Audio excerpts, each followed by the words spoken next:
Hey guys, it's Jess, and I am excited to be back with my second guest design spot for the Hedgehog Hollow for April 2019. This is the box that includes Art Impressions as the featured brand. And if you're interested in seeing another card that I made using this box, go ahead and click the link down below in the description. I also have a link down there for the unboxing of this month's kit so that you can take a look if you're interested in seeing everything that comes with it. So for this one, I'm going to go ahead and jump right in. I am doing some ink blending with some Distress Oxides. The colors I'm using are Squeezed Lemonade and Picked Raspberry. I really thought this would be a really fun way to kind of change things up a little bit. Usually when we go for a cloud background, we're using blues or maybe grays, occasionally some other kind of like sunsetty sort of colors maybe, but you don't often see clouds that look like pink lemonade. And I don't know why, but for some reason this color combination just was screaming at me to be used. So here we are. So the focus of this card that I'm making today is all pinks and yellows, and I hope that you like this fun twist on what normally would be a more neutral color palette maybe. But yeah, I'm just using those Distress Oxides with the mini ink blending tool. I'm using a die cut piece of a cloud border as my stencil, and I'm just using that to apply the ink. I'm not being really careful. Some of this is going to get colored up or covered up, and I'm also going to trim down the panel a bit, so I'm not super worried if the lines aren't perfect. You can see some of the areas I do have dark lines from where I was not being very careful blending it, but like I said, a lot of that is going to be covered up, so I don't think that it will look too shabby once we're all done. So once I finished up with my ink blending, I did go ahead and trim the card panel down to 4 1/4 by 4 by 5 1/4, so that I could mount that directly onto a A2 size card base. Now I am also going to go ahead and use my mini Misty to stamp out the birdhouse image from the stamp set. This is one of a few of the stamps that are included. This is the birdhouse cubby from Art Impressions. You get the stamp and the coordinating die, and like I said, you can go ahead and check that out in the description below with the unboxing video if you'd like to see more on that. I am going to do some Copic coloring for the birdhouse, so I will get that done and I'll play some music and get right back to you after that.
Okay, we are done with our Copic coloring, and I did go ahead and use the coordinating die cut for the stamp, and I ran it through my embossing machine to go ahead and cut it out.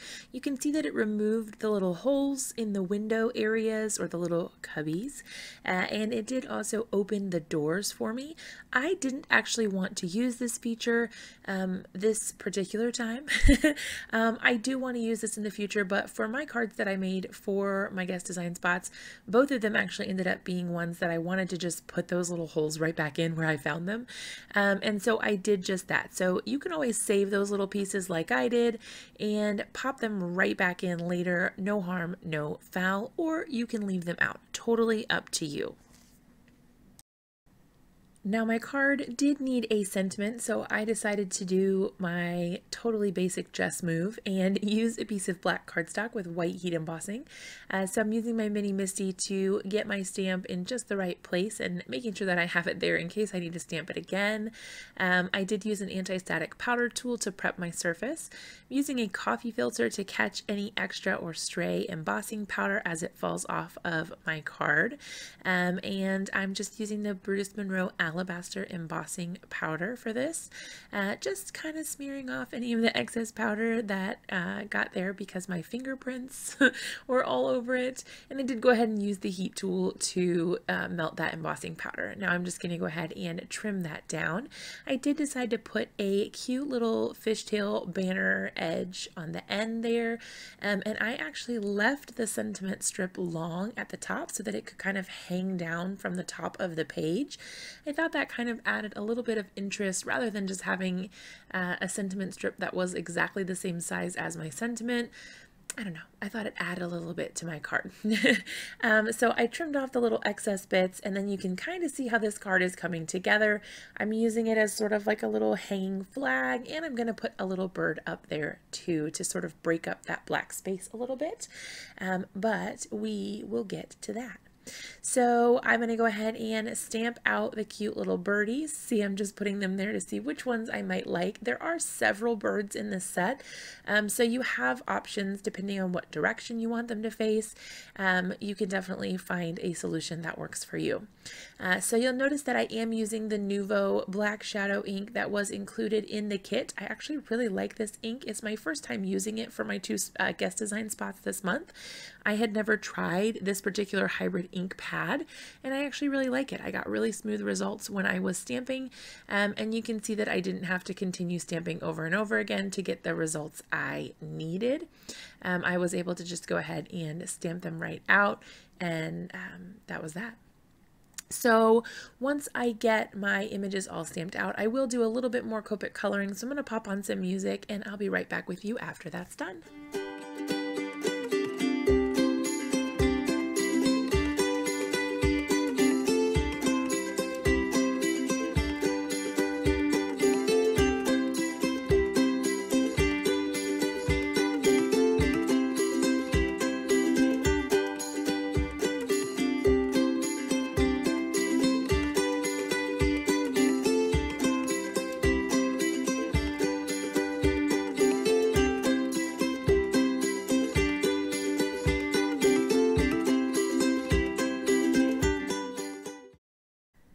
Okay, now that our last bit of Copic coloring is done for this card, we can go ahead and start assembling everything.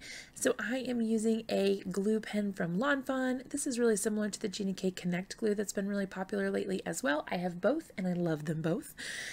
This is really good liquid glue, and it's nice because it has a smaller point so that it's got kind of that fine tip sort of applicator, and you can get it where you want it really easily. It's really good for intricate little die cuts like this, where there's a lot of smaller spaces that you might need to get into. So I'm just using the adhesive to go ahead and adhere my little bird inside the cutout. I did decide to use one of the cutouts.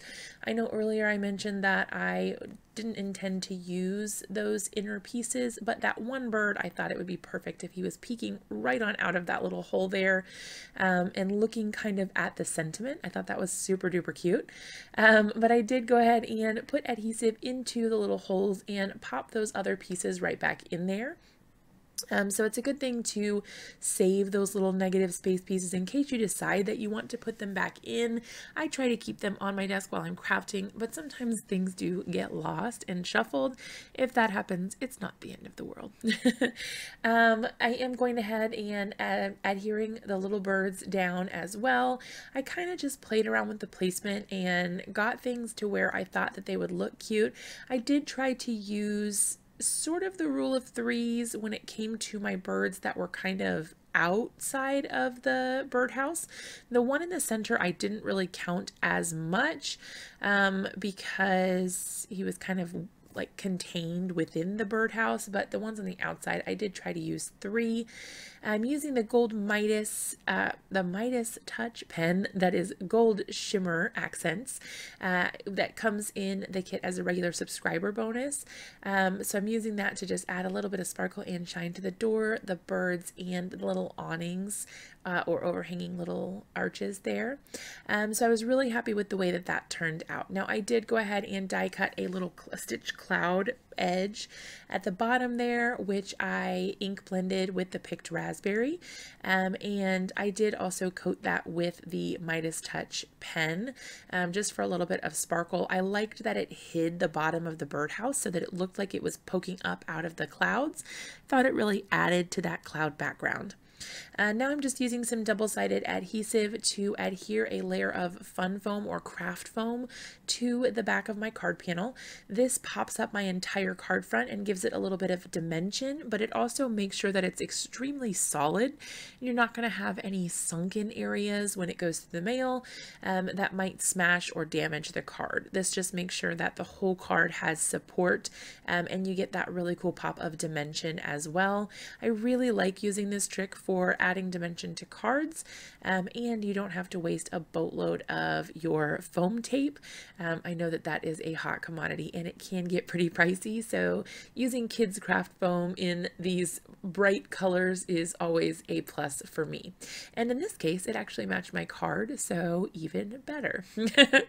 So the reason that I use this double-sided tape here instead of an ATG, which I would normally use, is that sometimes I have a hard time getting the ATG tape to actually stick or come off of the roll when I am using it in the ATG. So I find that that double-sided adhesive sometimes is a little bit easier to work with on the foam. On paper, I definitely use my ATG, but on the foam, I tend to go for the double-sided tape. So as a finishing touch, I'm just adding a couple of clear sequins, adhering those with the glue, and that finishes off my card for today. I hope you love it. If you did, be sure to give me a big thumbs up, subscribe to my channel, and hit that notification bell for notifications every time I go live and when I post a new video. Thanks so much, guys, and have an awesome day.